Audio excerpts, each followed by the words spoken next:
পীরজাদা কাসেম সিদ্দিকী সাহেব এবং ফিরাদ হাকিম সাহেব, মন্ত্রী সিদ্দিকুল্লাহ সাহেব এবং মুফতি আব্দুল কাইয়ুম সাহেব, আব্দুল মতিন সাহেব, আপনারা কি জীবিত আছেন? অসীম সরকার যে মন্তব্যটা করেছে, কোরআন শরীফকে নিয়ে খারাপ মন্তব্য করছে, এইটা নিয়ে একটু মুখ খোলেন আপনারা। সবাইকে অনুরোধ করবো আমার এই ভিডিওটা শেয়ার করে এনাদের কাছে পৌঁছে দেবেন। অসীম সরকার কোরআন শরীফকে নিয়ে এত বড় কথা বললো, আপনারা কি একটাও এফআইআর করেছেন থানায়? এর বিরুদ্ধে পাল্টা কোনো জবাব দিয়েছেন? এনার চ্যালেঞ্জ গ্রহণ করে কি এনাকে নোটিশ পাঠিয়েছেন যে আপনার সাথে বসতে চাই? আজকের ভিডিওর একটাই উদ্দেশ্য হচ্ছে, পীরজাদা কাসেম সিদ্দিকী সাহেব এবং ফিরাদ হাকিম সাহেব, মন্ত্রী সিদ্দিকুল্লাহ সাহেব এবং মুফতি আব্দুল কাইয়ুম সাহেব, আব্দুল মতিন সাহেব, আপনারা কি জীবিত আছেন? জীবিত থাকলে একটু মুখ খুলেন এই অসীম সরকারের বিষয়ে। অসীম সরকার যে মন্তব্যটা করেছে, কোরআন শরীফকে নিয়ে খারাপ মন্তব্য করছে, এইটা নিয়ে একটু মুখ খোলেন আপনারা।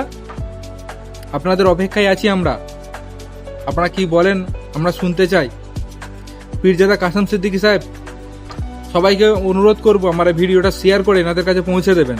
পীরজাদা কাসেম সিদ্দিকী সাহেব, ফিরাদ হাকিম সাহেব, সিদ্দিকুল্লাহ সাহেবকে এবং মুফতি আব্দুল কাইয়ুম সাহেবকে, মতিন সাহেবকে এবং যারা বিভিন্ন মুমতাজুলকে এই ভিডিওটা আমার পৌঁছে দেবেন। এনাদের কাছে একটাই প্রশ্ন, এই বিজেপির হরিণঘাটা যে এমএলএ আছে অসীম সরকার, কোরআন শরীফকে এত বড় কথা বললো, আপনারা কি একটাও এফআইআর করেছেন থানায়? এর বিরুদ্ধে পাল্টা কোনো জবাব দিয়েছেন? এনার চ্যালেঞ্জ গ্রহণ করে কি এনাকে নোটিশ পাঠিয়েছেন যে আপনার সাথে বসতে চাই? আপনারা তো ইসলামের স্কলার বলে দাবি করেন, ধর্ম মাসিহা বলে দাবি করেন, আপনাদের কোনো কথা নেই কেন? কোনো ভূমিকা নেই কেন? কিছু হলেই তো মনে হচ্ছে যেন আব্বাস সিদ্দিকী, নওশাদ সিদ্দিকীর পুরো মুসলিম কমিউনিটি ওনার দুজনে দায় নিয়ে বসে আছে। আপনারা এমনভাবে দোষী সাব্যস্ত করেন। ব্রিগেড হবেন, ওয়াকফ আন্দোলনে যে ব্রিগেড হবার কথা ছিল, আব্বাস সিদ্দিকী না যেতে মানা করেছেন আর নিজে যাবার কথা বলেছে, ঘুরে ফিরে তার নামে দোষ দেওয়া হলো। আজকে ওই বিতর্কে যাচ্ছি না। আপনাদের কি একটু মেরুদণ্ড সোদা আছে? এই অসীম সরকার নিয়ে প্রশ্ন করতে পারবেন? অসীম সরকার যে এত বড় কথা বললো, ও কোন পার্টির কোন ক্ষমতায় আছে আমাদের দেখার কোনো দরকার নেই। ও যে এত বড় কথা বললেন, আপনারা মুসলিমের স্কলার বলে দাবি করেন, মুফতি আব্দুল কাইয়ুম সাহেব, মতিন সাহেব এবং ওনার সঙ্গবঙ্গ যারা আছে, রজব আলী সাহেব, আপনাদের মুখে কোনো কথা নেই কেন? আপনাদেরকে একবার দায়িত্ব বলে মনে হয় না যে ওনার নামে একটা এফআইআর করি? ভিডিওটা আমার শেয়ার করে এই সব ব্যক্তিদের কাছে পৌঁছে দেবে অবশ্যই। এনার কাছে প্রশ্ন, জনগণ, ভারতের জনগণ এবং পশ্চিমবাংলার জনগণ, যারা পশ্চিমবাংলায় মুসলিম, তারা আপনাদেরকে ক্ষমা করবে না অবশ্যই।